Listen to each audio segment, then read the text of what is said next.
Is Anna De Silva in Fishponds asking people if they still use cash. Is cash king? More and more charities are turning to these cashless donations and using contactless instead.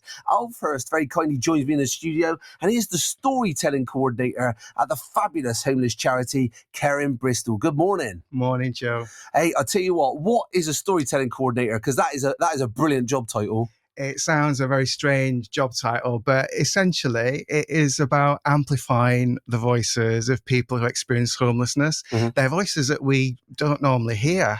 We don't often know too much about homelessness, the story behind it, how people got there, what causes it. So it's my job to help people to talk about that, explain that to people so that we can all be better educated about homelessness and bust through all those stereotypes that exist. Absolutely. So who is it you're supporting at Care in Bristol? We support people all across Bristol. A lot of our work is around prevention. So we know that homelessness isn't inevitable. So we've got a range of strategies and projects that we use to stop people having to get to that point where they reach a homelessness crisis. We also work with young people as well. We know they're disproportionately affected by homelessness. So our support workers support them through that crisis. And we've just opened a new shelter, an emergency youth shelter, which means that any young people who are forced out onto the street will have somewhere to go so that we can help them back into a more stable situation and to reach their full potential. It's hard though, mate, isn't it? Because like people, I imagine a lot of homeless people rely on cash. And when people are carrying a lot less cash around, that must be very, very difficult for homeless people that are trying to just raise a few quid. I think it most definitely is, and it is a change that we've seen, particularly over the past few years when people are carrying less cash.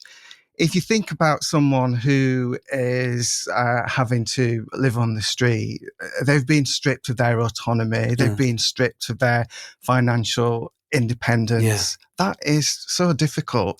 It's a huge crisis for any human being to experience. And so if they're reliant on the kindness of people giving them cash, and that cash is not in their pockets, then, it just adds pressure to the situation. So what do you advise? There's going to be lots of people listening that want to help homeless people and trying to navigate this new world. What would your advice to them be?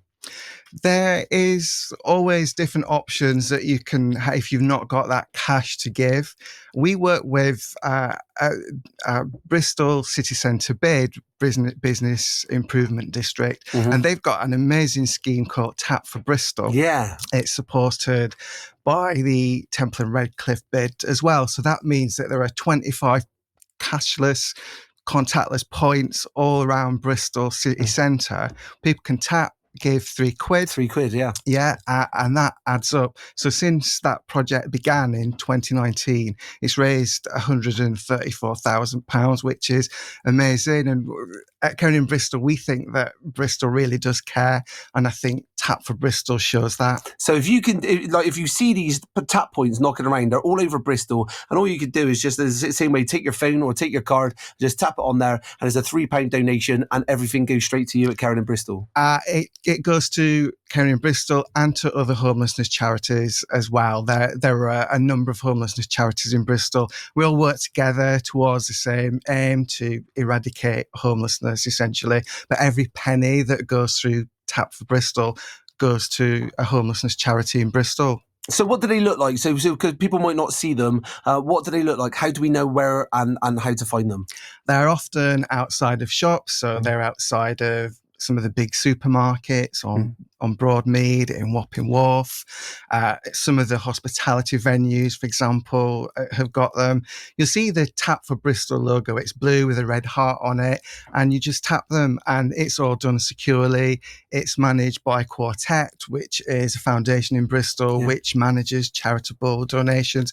So it's safe, and you know that the money is getting where it needs to get. Absolutely. I just want to say a huge thanks for all of us at BBC Radio Bristol for the work that Care in Bristol does. You do such extraordinary work, not just 365 days a year to make this city a better place than you find it. There's going to be lots of people that are going to be moved by the work that you're doing. How can we find you and maybe chuck you a couple of quid if we've got the financial wherewithal?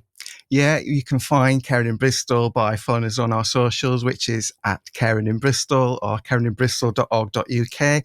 And you can find more about Tap for Bristol at tapforbristol.org.